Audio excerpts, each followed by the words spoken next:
Hoy se inaugura el curso 2009-2010 del Seminario Jurídico Carlos Miguel. Lo inauguramos con un invitado de postín, con nuestro amigo Antonio Masip Hidalgo, abogado y actualmente eurodiputado, después de haber sido alcalde de Oviedo y consejero de Cultura en el gobierno de la autonomía asturiana, que nos va a hablar sobre un tema que son los dos problemas jurídicos del Parlamento Europeo: la inviolabilidad de lo que es las instituciones públicas y, por el otro, Antonio, la modificación de la fe pública en la Unión Europea. ¿Es así?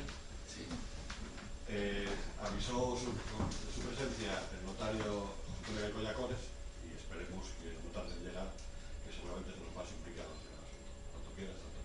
Sí, bueno, muchas gracias, Ramón, muchas gracias a todos vosotros. Aclarar que yo fui consejero de la autonomía, del primer gobierno autónomo, porque hay una confusión siempre. El primer gobierno autónomo fue el de Rafael Fernández, el 19 de mayo del 82, y después vino por elecciones el de Pedro Silva, al que quiero y al que queremos todos mucho. Pero yo fui del primer gobierno autónomo, no preautónomo. Bueno, es para mí una gran satisfacción intervenir en este seminario por el prestigio de los abogados de esta firma, por la enorme difusión que se alcanza con los temas tratados, que siguen vigentes en la red, y muy especialmente porque habéis adoptado el nombre de Gerardo Turguet.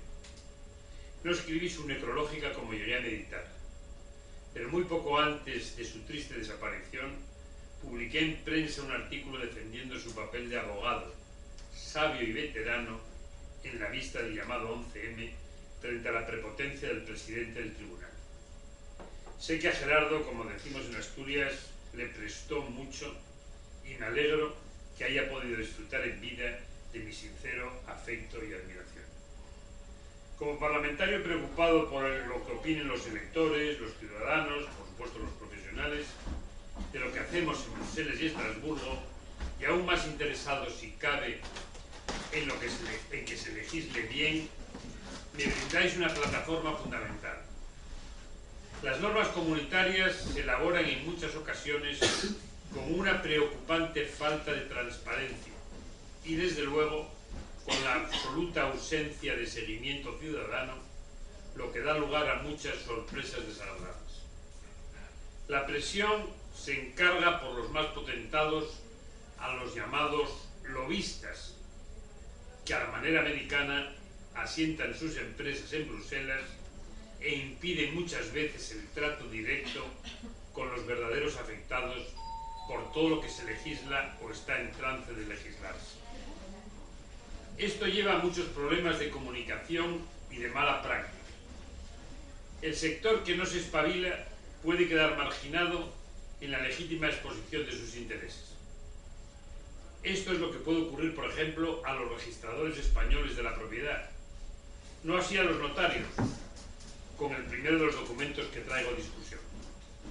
Los notarios han seguido muy de cerca la redacción de esta iniciativa, mientras me dicen que no así los registradores. Está hablando de ti, precisamente. Que no sean Paso aquí, Antonio. notarios. A la diestra del Tenía entendido. Digo, repito, por tanto, con la llegada de mi gran amigo Antonio Caicoya, los notarios han seguido muy de cerca la redacción de esta iniciativa, mientras me dicen que no así los registradores, que no se han sentido tan preocupados. No lo deben de fiar de todas maneras todo a que Rajoy sea un día presidente del gobierno, cuando hay bastantes dudas sobre eso. Cabe, sin embargo, recordar que los registros y el arancel no funcionan en toda Europa, ni aún en la Europa del Sur. Ahí tenemos a Portugal. Les hablo del informe de mi compañero Manuel Medina Ortega, catedrático de Derecho Internacional, que durante 23 años ha sido diputado europeo y un jurista de referencia y autoridad en las instituciones bruselenses. No es un documento que siga el itinerario normativo habitual, pues lo habitual, tal y como se establece en los tratados, la propuesta surge de la Comisión Europea y se debate luego, según los casos y la competencia, en los dos órganos colegisladores, el Parlamento y el Consejo, formado por los 27 Estados miembros bajo presidencia rotatoria semestral. Hoy están reunidos bajo presidencia sueca. Con la entrada en vigor del Tratado de Lisboa, si el caprichoso y maleducado señor Václav Klaus firma como parece en los próximos días, surgirá otra presidencia estable o permanente por un lustro. Será España en su presidencia de 1 de enero a 1 de julio próximos la encargada de poner en funcionamiento el Tratado de Lisboa. El informe Medina Ortega es una iniciativa del Parlamento de su Comisión Jurídica, aprobado luego por el Pleno del Parlamento, solicitando que la Comisión haga cuanto antes una propuesta legislativa que contribuya al ansiado espacio jurídico unificado europeo. La iniciativa parlamentaria también está naturalmente en los tratados, pero con un rango y un íter procesal distinto, y lo veremos luego con el otro documento de trabajo que ya tiene propuesta de la propia Comisión. Con el informe de Medina Ortega hubo una fortísima discusión con la oposición muy dura de los diputados juristas del Common Law, Inglaterra, Gales, países nórdicos, y la va a seguir teniendo. No entienden ni atienden el sistema del Civil Law predominante en el resto de Europa. Los llamados solicitors, como es sabido, no pueden establecer documentos públicos, solo dan fe de las firmas que figuran al pie y no hay protocolo notarial que tanta seguridad jurídica ofrece a nuestro sistema. Tenemos ambos sistemas dentro de Europa, pero no solo hay un problema de divergencia de ordenamientos jurídicos y de prácticas muy arraigadas, que también los hay, sino que han de prevenirse los problemas de interferencias. Personalmente he tenido alguna experiencia en el llamado Estado Libre Asociado de Puerto Rico, donde en el mismo país coexisten los dos sistemas y es un precedente a seguir de cerca, aunque la tendencia unificadora, desgraciadamente, en Puerto Rico está siendo en el paulatino predominio del sistema norteamericano. Es particularmente importante la recomendación de que no han de escatimarse esfuerzos para garantizar que los profesionales del derecho de los Estados miembros de sistemas de Common Law conozcan el trabajo de los funcionarios públicos de los sistemas del Civil Law y las ventajas potenciales para sus clientes del uso de documentos públicos en las transacciones que se propongan concluir en los países en los que se usen tales instrumentos y así otras varias recomendaciones con pretensión transfronteriza. Ha entrado como vicepresidente primero de la Comisión Jurídica, o Juri, un ilustre magistrado italiano, Luigi Berlinguer, que está dando importancia determinante a esta formación de juristas con perspectiva europea. Como sabéis, repito, en aquellos países el papel del fedatario es muy distinto al español vigente, al francés, al italiano, al alemán, en cuanto a la calificación del documento, su protocolización, su valor en juicio y desde luego su registro. Estos problemas han dado lugar a muchas tensiones de procedimiento, con una jurisprudencia también muy dispar y soluciones muy complejas que el legislador europeo tiene la obligación ineludible de contribuir a zanjar y a resolver. El informe Medina Ortega pretende un paso muy importante para la Unión Europea, para desperezarla de un problema que está sesteando desde hace mucho tiempo.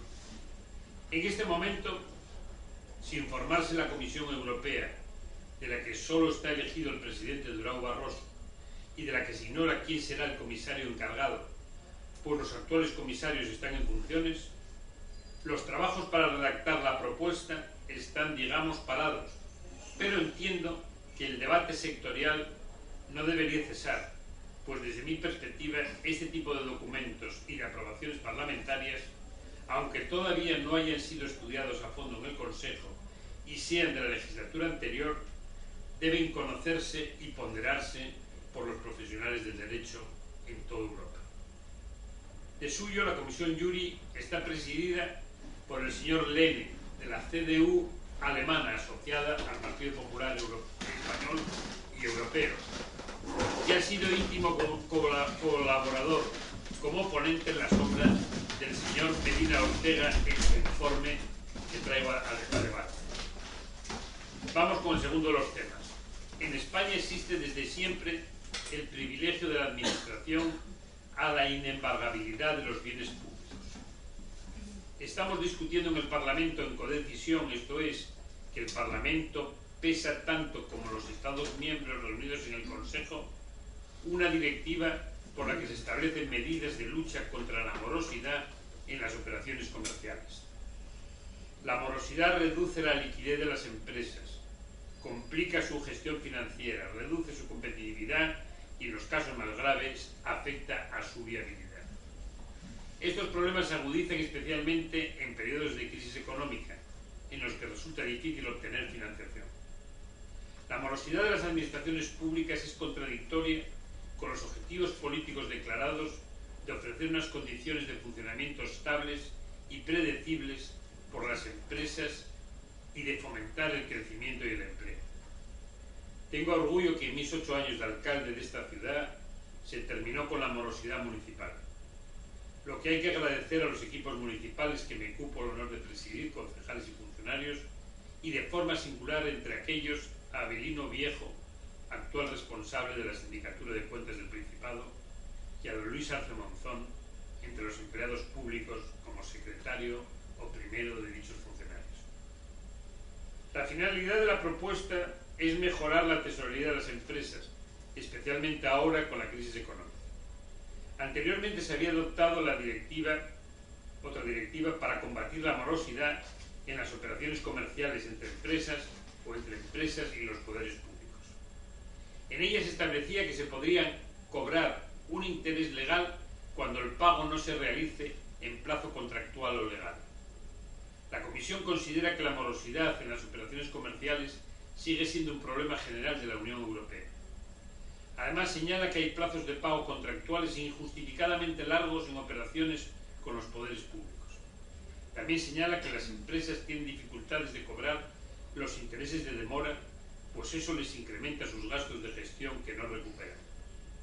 En el caso de los poderes públicos, la propuesta está destinada a reducir los plazos de pago mediante la armonización de los plazos de pago de los poderes públicos a las empresas y a desincentivar más su morosidad mediante una compensación a tanto alzado equivalente a un 5% de la cantidad demorada, impuesta desde el primer día de retraso y complementaria de los intereses de demora y de la compensación por los costes de cobro. Esto de los intereses del 5%, va a ser objeto de fortísima discusión parlamentaria. La gran controversia, no obstante, está en la redacción del artículo 9. En el apartado 1 se dice: los Estados miembros velarán porque se pueda obtener un título ejecutivo independientemente del importe de la deuda en un plazo de 90 días naturales a partir de la presentación de la demanda o de la solicitud por parte del acreedor ante el tribunal u otra autoridad competente, siempre que no haya habido impugnación de la deuda o de cuestiones de procedimiento. Se entenderá por título ejecutivo toda decisión, sentencia u orden de pago, ya sea de pago inmediato o de pago a plazos, dictada por un tribunal u otra autoridad competente, que permita al acreedor obtener mediante ejecución forzosa el cobro del título de crédito que ostente frente al deudor. Artículo 2. Segundo. En la directiva vigente se decía, en la vigente ahora mismo, se decía: los Estados miembros velarán porque se pueda obtener un título ejecutivo, es decir, la redacción más o menos que les acabo de leer, pero añadida un inciso que se ha suprimido en la nueva en el nuevo borrador de directiva. Los Estados miembros llevarán a cabo dicha tarea de conformidad con sus disposiciones legales, reglamentarias o administrativas nacionales. Como digo, este último inciso es el que deja la puerta abierta claramente a la embargabilidad de los bienes públicos. Sobre lo que hago algunas observaciones.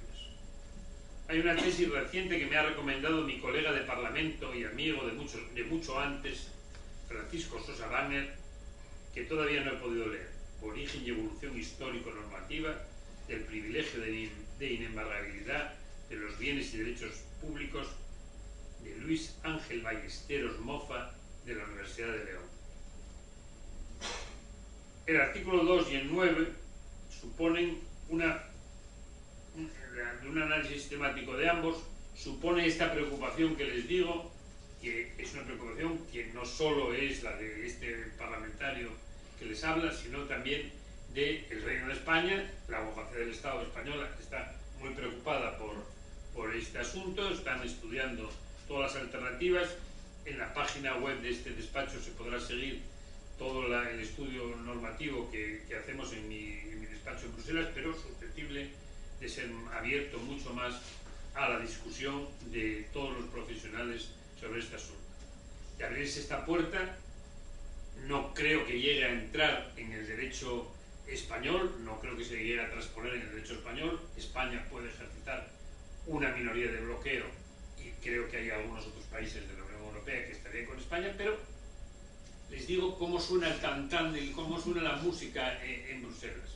Si suena todo esto, es que antes o después algo ocurrirá. Y además está entrando, como les decía antes, el Tratado de Lisboa en este momento, que va a ser muy distinto en cuanto a la subordinación de España y de todos los países a las normativas europeas. No va a ocurrir. Es decir, que estoy hablando de algo que no va a ocurrir a corto plazo. Como tampoco va a ocurrir a corto plazo el del documento público europeo. No va a ocurrir a corto plazo. Pero creo que es de buenos profesionales, de buenos ciudadanos, prever, estudiar, ver lo que está pasando. Y yo creo también que la administración española, a todos los niveles, incurre en una morosidad muy preocupante, que efectivamente, como dice en su preámbulo, la Unión Europea lleva al traste de tantísimas empresas. Y este tantán, también esta música, hay que cortarlo.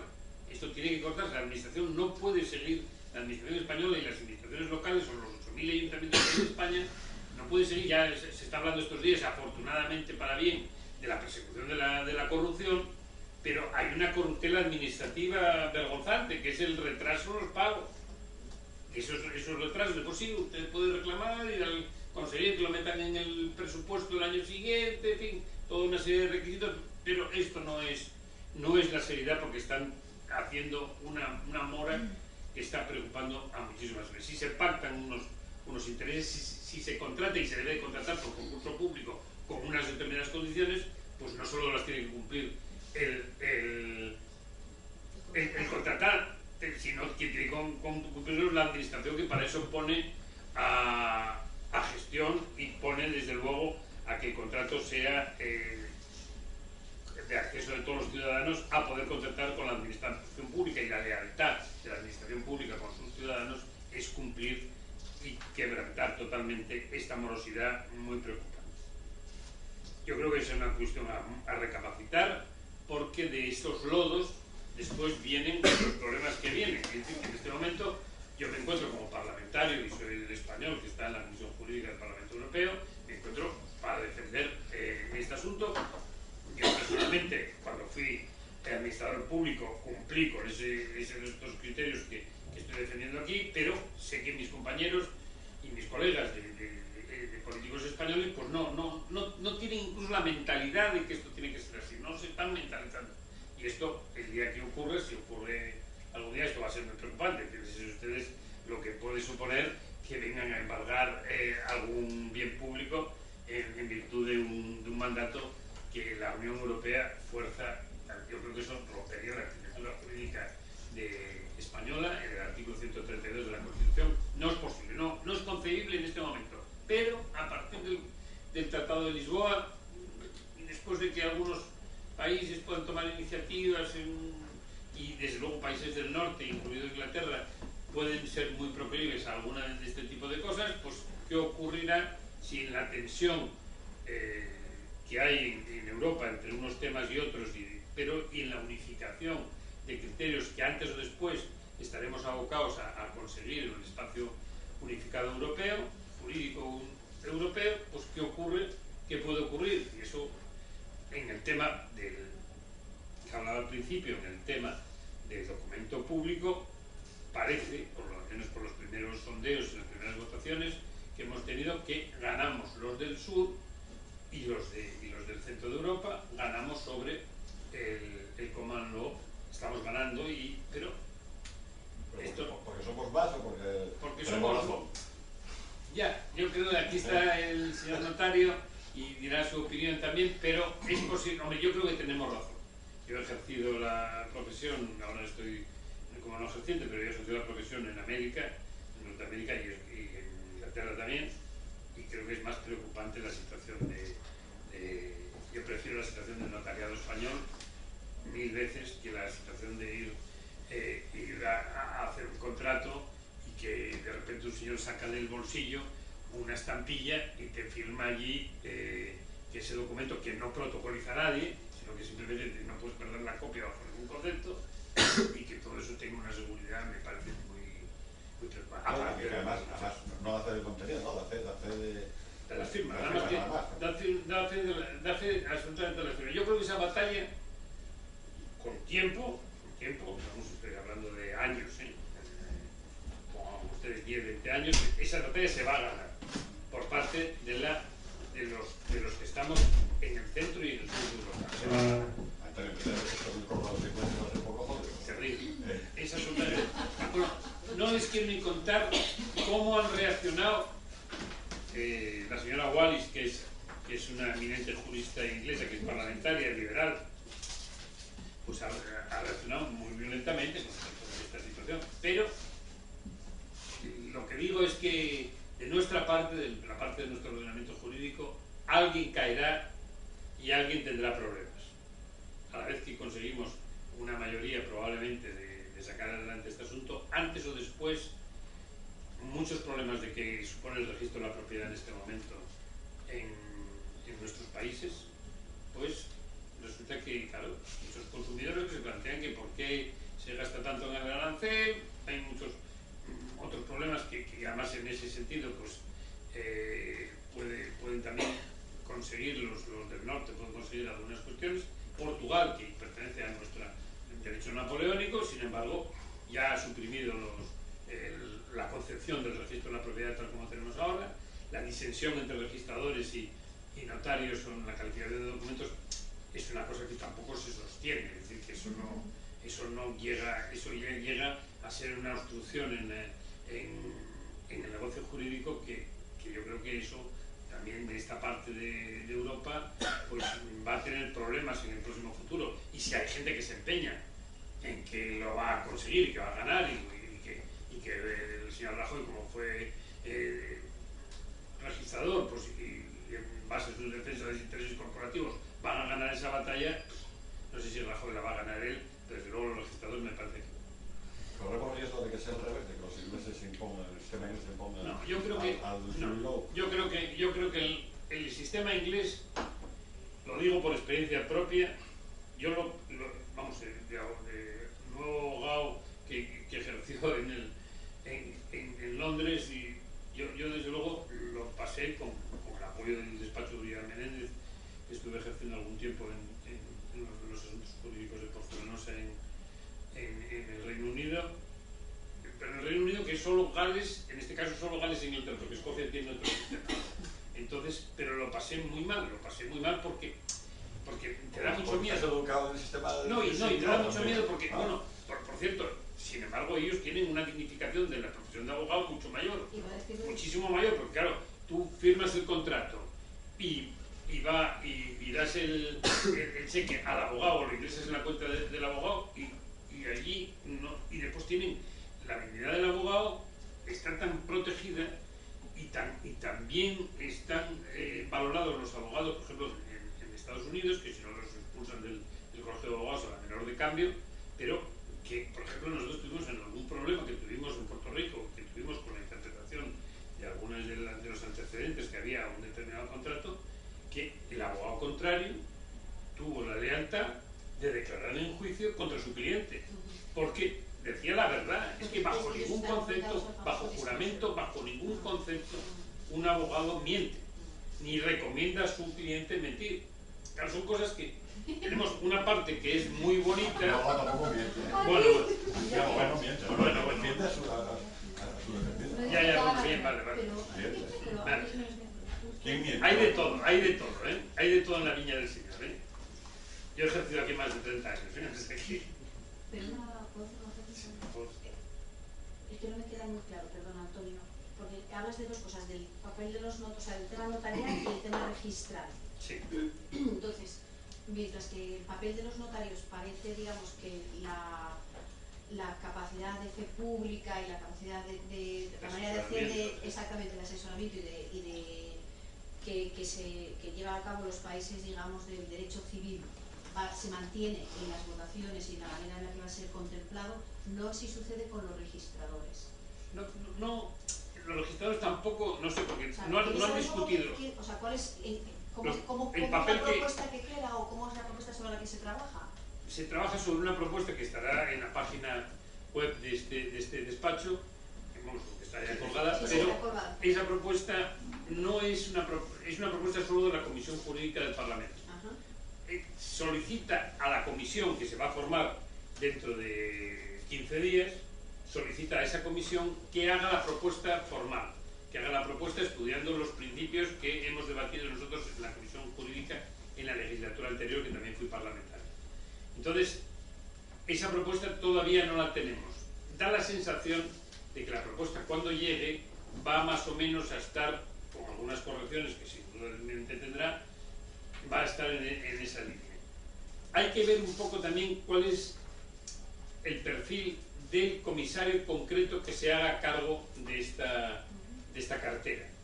Porque ya, por ejemplo, un ultraliberal, que es el señor McCreevy de Irlanda, ya ha anunciado que no va a seguir. Yo creo que afortunadamente para todos, porque sería un peligro ponerle a McCreevy, este irlandés, al frente de estas dos directivas. Sería algo muy, muy preocupante. Yo creo que será un perfil mucho más de consenso, de escuchar a toda Europa y de vertebrar unas propuestas que yo creo que van a escorar más hacia nuestro lado, hacia el documento que ha sido aprobado y que probablemente este documento es de la legislatura anterior. No se ha vuelto a ratificar en esta legislatura, pero dada la composición de la Comisión Jurídica, me da la impresión de que, vamos, palabra arriba, palabra abajo, alguna enmienda que pueda realizarse, esta es la posición del Parlamento. Ahora, la posición de la Comisión, que es la importante ahora para trabajar, es non nata todavía, no se conoce porque, entre otras cosas, el que la tiene que firmar no sabemos todavía quién es de todas las miles de personas que pueden ser comisarios de esta causa dentro de la Comisión Europea, ¿no? Y en cuanto a la embargabilidad de los bienes públicos, también pienso que, aún en el caso de que, porque yo he visto, desde que esto estamos debatiendo con la Comisión Jurídica, yo creía que nosotros, vamos, Luis Hernández, que es del Partido Popular, es un magnífico jurista, una magnífica persona, no puedo menos de aquí de hacer cantidad de elogios de su persona, y vamos, él está conmigo en este asunto sin duda alguna, ¿no? Pero no todo el Partido Popular, ni siquiera el español, está de acuerdo con este asunto, porque, bueno, ahí dice que no, que Cruz Gallardón gasta demasiado dinero y que hay que meterle mano como sea, pues eso ya lo he escuchado en los pasillos de Bruselas, ¿no? Entonces, yo creo que aquí vamos a tener algunos problemas, pero España, en último término, va a tener en el Consejo, porque tenemos que hacer la directiva, la tenemos que hacer entre el Consejo, los 27 países, y el Parlamento. Si en el Parlamento yo no llego a tener mayoría en esto que acabo de exponer aquí, que pueden enriquecerse con muchas más aportaciones, sí creo que, aunque no tenga mayoría España en el Consejo, entre España y 3 países más o 4 países más, por el número de habitantes y por el peso dentro de Europa, yo creo que esto no va a prosperar. Ahora, estas cosas no prosperan, bien, de acuerdo, prosperan dentro de 20 años o lo que sea, pero yo creo que el cantán, la música, está ahí, pues se están diciendo cosas en Europa que desgraciadamente, y esto lo digo y lo dije al principio de esta intervención, yo creo que los ciudadanos españoles, los sectores sociales españoles implicados en este asunto, salvo los notarios que están preocupados y que realmente están con una intervención constante y están siguiendo todo el itinerario procesal de esta situación, los españoles están absolutamente pasando olímpicamente. El Consejo General de la Abogacía Española ahora tiene ya una oficina en Bruselas, está viendo ya, tengo cerca de mi despacho, viendo ya que esto es muy importante, que es que, claro, llegamos a las elecciones, nadie vota en las elecciones europeas, todo el mundo pasa, sí, todo el mundo pasa, pero después llegan los problemas que llegan y después pues, a reclamar, como decíamos en la media, el maestro al menos, ¿no? Antonio, ¿tienes algo que decir sobre el tema este? Sí, bueno, de las preguntas que hiciste, la verdad es que yo tengo bastante información, pero antigua ya en año y pico, era cuando pertenecía al Consejo General de Notariado como decano, y durante muchas de las sesiones de las juntas de decano las dedicamos como natural a las sesiones europeas. Tenemos, como dice, una gravísima preocupación. Nuestro sistema, tanto el sistema registral español como el sistema notario español son bastante atípicos dentro de Europa, incluso dentro del notariado latino. Pero, por ejemplo, como comentabas, hiciste tú una pregunta que cuál de las dos opciones parece que tenga más peso, Common Law o Civil Law. Y yo estoy casi seguro de que la Common Law no tiene absolutamente nada. Está perdiendo terreno, pero sobre todo porque hay un empeño drástico de Alemania y Francia de que no, porque son muchos los países, o sea, no solamente ya por la enorme mayoría que exige el sistema del Civil Law, sino porque además el sistema de la Common Law no tiene inconvenientes para los alemanes, franceses, italianos que sirve de salvar. Habría que crear un cuerpo, vamos a ver, la diferencia la surgió Antonio. O se crea un nuevo cuerpo de abogados en todos los países de Francia, es decir, ese abogado que se hace responsable, que se responsabiliza del documento. Y claro, nosotros notarios firmamos el documento y por tanto nos responsabilizamos. Pues en la Common Law el abogado prácticamente se responsabiliza también de ese documento de manera absoluta. Y eso exige una variación en tal cantidad de personas que están afiliadas a los colegios o que están afiliadas a los colegios de abogados, que hace mucho más difícil que la adaptación de unos grupos de personas que puedan ejercer la función de fedatario latino. Eso por un lado. Y por otro lado hay que decir que ellos no tienen ningún sistema internacional integrador y nosotros tenemos lo que se llama el Congreso Internacional del Notariado Latino, que es un organismo que pone los pelos de punta cuando uno asiste a una de sus celebraciones. No hay sala en España que cobije la cantidad de gente que acudió, por ejemplo, al último congreso que se celebró en España y al que asistió todas las autoridades españolas, el ministro de Justicia, creo que la apertura hizo el príncipe, los alcaldes, todo, y elogiando enormemente la organización y a la que donó 132 países. O sea, es que es una mayoría enorme. Incluso en Estados Unidos algunos estados, porque países y estados, de la web, por ejemplo, siguen en el sistema ya latino. Japón asiste al Congreso Internacional del Notariado Latino. Lo que, sin embargo, constituye una dificultad en la uniformidad de ese criterio. Porque, por ejemplo, los franceses a nosotros es que nos dan pinto y raya. O sea, nosotros somos los primeros a lo del notario francés. Solo a título anecdótico, nosotros, el Consejo General de Notariado tiene la sede en General Martínez Campos, un piso, 2 pisos, prácticamente.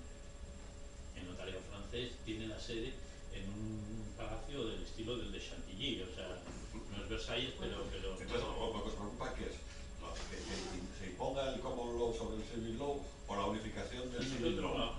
Yo creo que esa regla la vemos ganada, la de que nosotros se va a acabar imponiendo el Civil Law. Nos preocupa mucho más la libre circulación del documento, es decir, que nosotros somos números claros. Y también los franceses lo son, pero bueno, por un sistema de adquisición de la notaría, o sea, el título de notario allí se compra o se hereda. Aquí se gana proporción, como todos sabéis.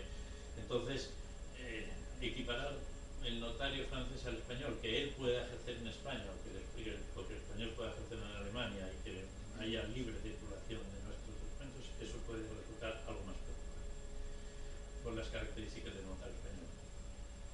eso es adaptable. Es muchísimo más preocupante la relación con el registro. El registro es nuestro enemigo absoluto, pero no por nuestra. Es un enemigo general. Es que quieren absorber nuestras funciones. Además, lo voy a explicar en 3 palabras. El notario existe desde los tabeliones griegos o los némones egipcios, es decir, existe desde siempre. Es una necesidad que la sociedad considera que tiene que haber una persona entendida en el arte de la escritura que conserve el documento y que se responsabilice de aquello dice. El registrador nació en 1862 y además solo nació en España. Cuando los registradores quieren acudir a algún país en defensa de su sistema, hablan de la Rusia soviética. O sea, claro, tienen pocos argumentos. Y entonces, para subsistir, quieren absorber nuestras funciones. Y están en defensa, pero en defensa furibunda del documento electrónico de acceso libre al registro de la propiedad. Sí, pero eso. Lo del registro, vamos, yo no voy a atacarlo, pero... Y estoy de acuerdo contigo que tampoco se sostiene la doble calificación, que había un costo de un notario que calificó el documento y un registrador que lo calificaba. O sea que nosotros, y el notariado está a la cabeza de una fórmula de unificación. O sea, que nos metamos los dos cuerpos en uno, mucho que sea la pérdida que esto provoque. Como pasó con los corredores de Quiero decir yo, implantes. como pasó con los corredores. Como pasó con los corredores, mucho más artificiosamente, ¿no? Que eran dos funciones muy distintas. Muy distintas. En cambio, nuestras profesiones son muy paralelas, tenemos una función muy parecida, tenemos una misión social casi idéntica y evitemos el gasto, la duplicidad de gasto. O sea que en eso sí estamos nosotros, con un costo económico muy fuerte. Pero crearíamos un modelo que podría ser también copiado fuera. España, el notario español exportó algunos conceptos que adoptó la Europa en su día y ahora la Venezuela. Yo creo que va por la línea, debe de ir por donde dice José Antonio Cacoya. Ganamos la batalla del civil law, eso parece que está en la frontera de frontispicio de nuestra salida de este problema. Pero que de nuestra parte tenemos que arreglar los problemas domésticos, porque aquí yo no quiero con esto levantar ampollas en el cuerpo de registradores de la propiedad español, que lo voy a tener mañana ya con sublevados con estas cosas. Pero yo les digo claramente lo que dice el profesor Cacoya. Los costes de todo esto los paga un consumidor que cada vez estamos facilitando que no haya esos costes en la construcción, que no haya esos costes en la transmisión de viviendas, que no haya... Todo eso realmente tiene una problemática. Y después los notarios, yo lo que veo, y no es porque esté el notario Cacoya, porque lo dije antes de que llegase él, los notarios se están moviendo muy bien. Todo lo que nos dice él, amplificado y divulgado y pormenorizado con los parlamentarios, eso está bien. Lo que dice, hay unas reuniones periódicas de los notarios españoles para unificar criterios con el tema europeo y entonces se están preocupando. Yo no sé si los registradores están jugando la partida en algunos pueblos, están diciendo alguna cosa contra Europa, pero a la hora de la verdad, por allí no los vemos y les va a ocurrir un susto muy grande si solo confían en que Rajoy es de su cuerpo. ¿Alguna cosa más? Hay que decir que Rajoy, yo quiero añadir que está beligerante, que ha actuado de una manera bastada. ¿Ah, sí? ¿Rajoy en concreto? Sí, claro, porque es que están Ha haciendo... utilizado todo su poder incomprensiblemente, tiene ascendiente sobre la vicepresidente de la Vega, algo que a mí me resulta absolutamente insólito. Pues tienen un plan ascendiente. Nosotros hemos estado luchando por un reglamento nuevo años y años.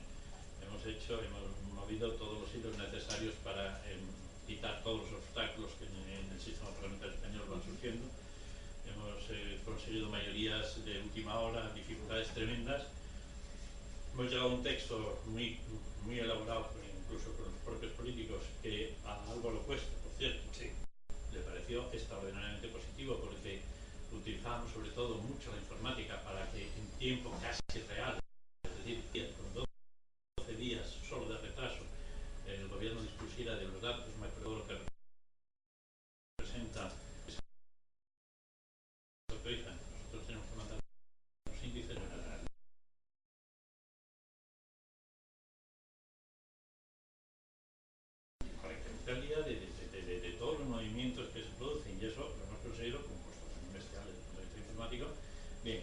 Pues después de elaborar un reglamento que estaba ya, del que estábamos necesitados, porque el otro era del 44, absolutamente obsoleto, con pequeños parches, que además todavía no estaba contemplada la fusión con los corredores y era indispensable regular, etcétera, etcétera. La noche anterior llegó una carta de La Vega escrita por nadie que se llamaba Rajoy y nos hizo muchísimo daño, porque fue uno de los principios básicos y nos salvó a lo largo, porque se le llamó, dijo, ¿te acuerdas de ese sistema que estábamos proponiendo para tener esta información extraordinaria? Sí, dice, pues no va a prosperar porque parece ser que esto es error. Me salto toda la jerarquía, voy a tratar a Jorge Zapatero y voy a tratar. El asunto salió de mi lado, pero ya tocaba. Con eso quiere decir que Rajoy, la verdad es que se portó, por lo menos en ese momento, de manera impropia de una persona con poder político de... ¿Está en oposición? Y eso está en gobierno. En cuanto esté en el poder, Olvídate, se dará. que no estará por Bueno, ya ha perdido 2 batallas y parece que está perdiendo la tercera.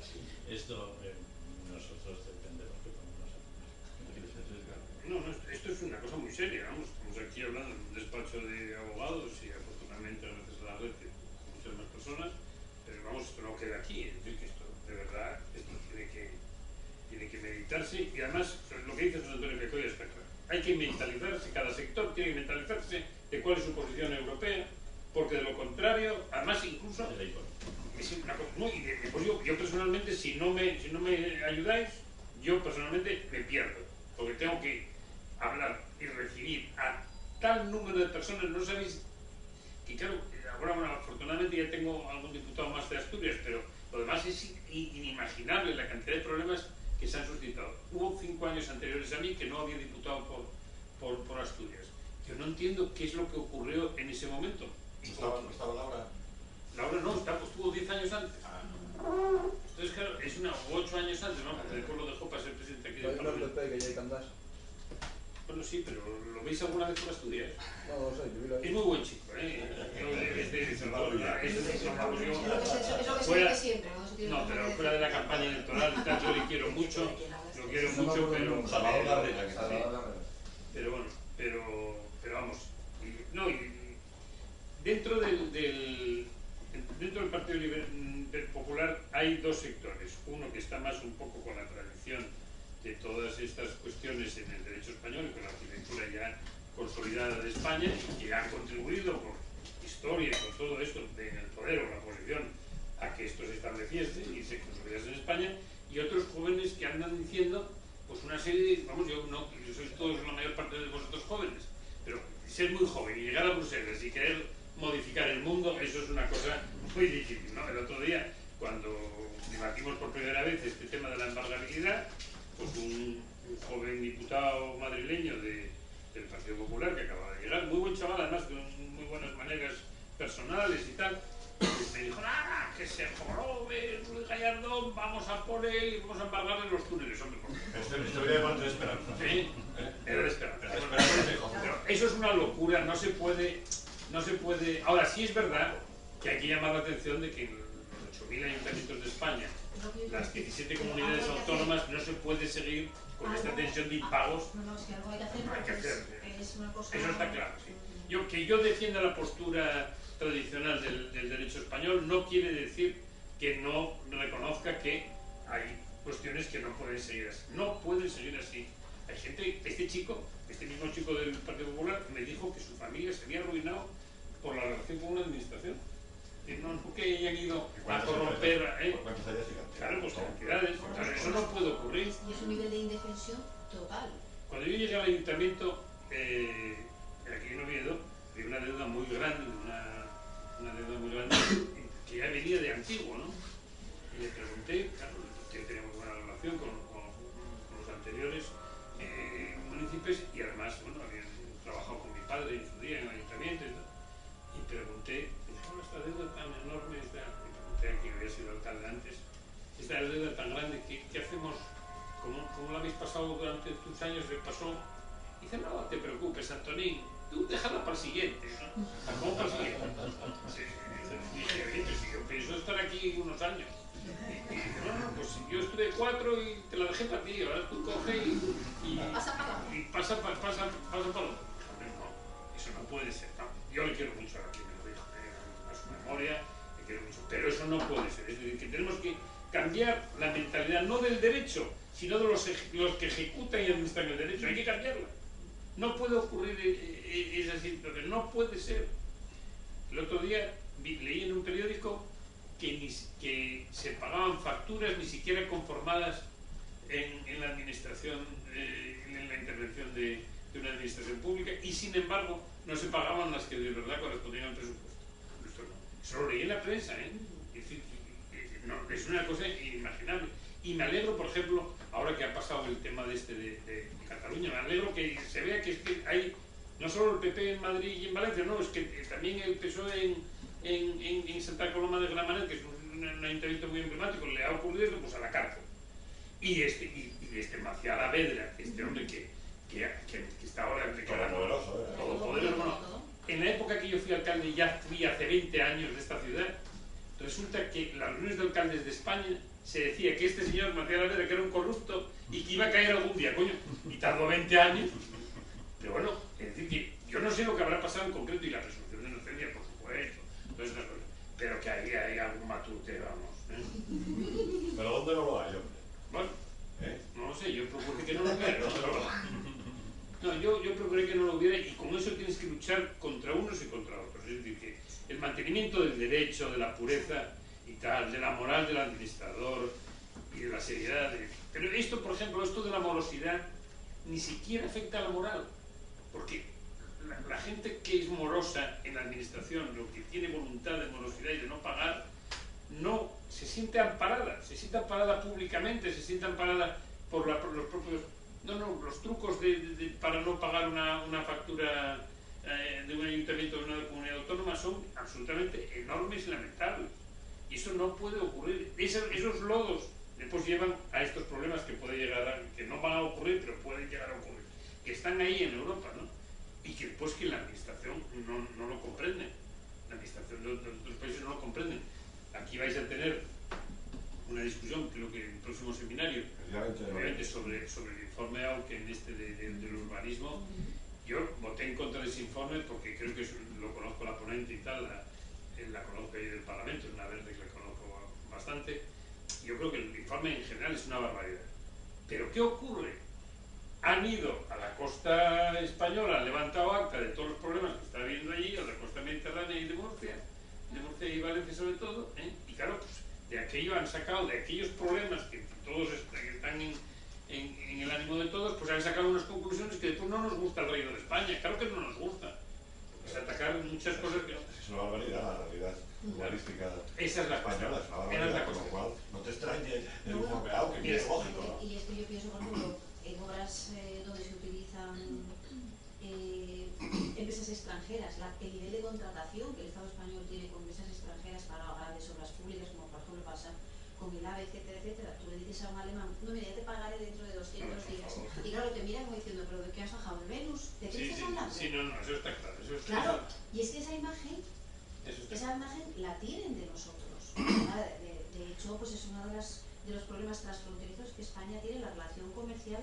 el tema a nivel de frutas, etcétera, la falta de seriedad, lo que tú acabas de decir, o sea, está incorporado el retraso en la entrega, el retraso en el pago, la informalidad. No, claro, no. Entonces, son capaces de eso, de decir, pues te embargo el Palacio Real, pues te lo embargo, claro.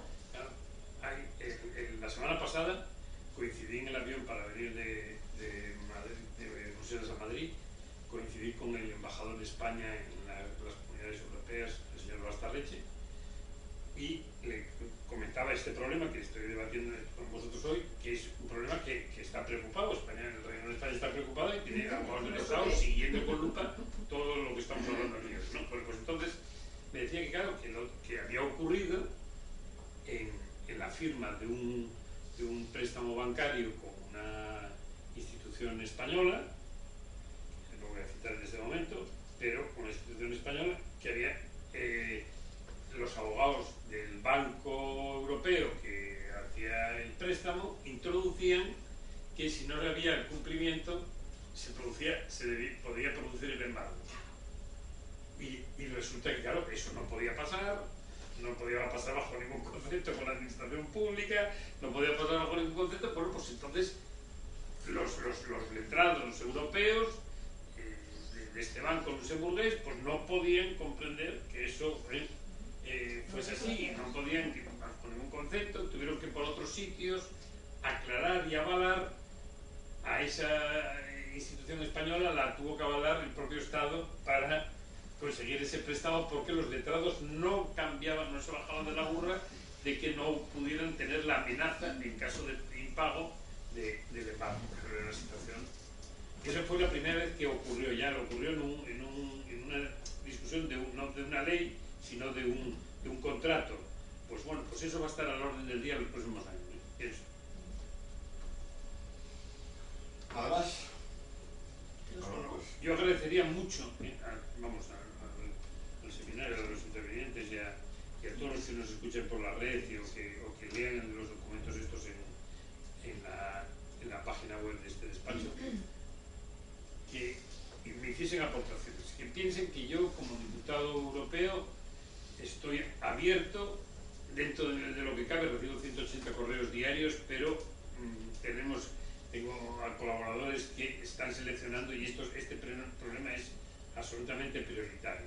A mí me gustan otras muchas cosas, de la política internacional, de la política social, de todas estas cosas, pero este asunto es mi misión específica. En este momento somos dos españoles en esta comisión jurídica, López Aguilar y yo, pero López Aguilar pues, se dedica más al tema de libertades porque es presidente de la Comisión de Libertades. Y entonces, realmente, específicamente soy yo, y tengo también de suplente a Luis de Grandes, al que fue portavoz del PP durante todo el gobierno de Aznar, y que es una persona muy seria, muy trabajadora, muy capaz, y que, estoy seguro que vamos a confluir, como estamos confluyendo en el tema del terrorismo, pero también estamos confluyendo en estos temas que son esenciales para el ordenamiento español. Y yo estoy con los notarios, hemos recibido ya varias veces, estoy con el tema tal como lo está enfocando José Antonio Caicoya, pero pienso que esto aquí va a haber que dejar presente también, que el tema de registros y otros problemas, dice, no, pues estamos hablando por la libertad, no, efectivamente, ponemos 2, 3, 4, 5 años, igual si sigue pasando, ¿qué libras? No, más libras, sí, pero vamos, que la pisonadora europea viene por nosotros y por todas estas deficiencias de nuestro ordenamiento jurídico, vamos, eso no me cabe la menor. Por eso las iniciativas como la vuestra de este despacho son muy importantes para mentalizarse, para aportar, para ver, para difundir y que no nos coja esto de sorpresa, ¿no? bueno, pues lo que iba a decir, Antonio, muchísimas gracias. Fue un lujo inaugurar el curso del seminario jurídico para los judíos con tu presencia. Gracias a vosotros. Ya pronuncié palabras a favor de la memoria de Gerardo Turiel. Y ahora Y quiero agradecer la presencia de la viuda Carmen Mestre, así como la presencia de José Antonio Caicoya Cores, que bueno, confiamos que seguirás recibiendo el programa y una de estas, si no olvides alguna, será un placer.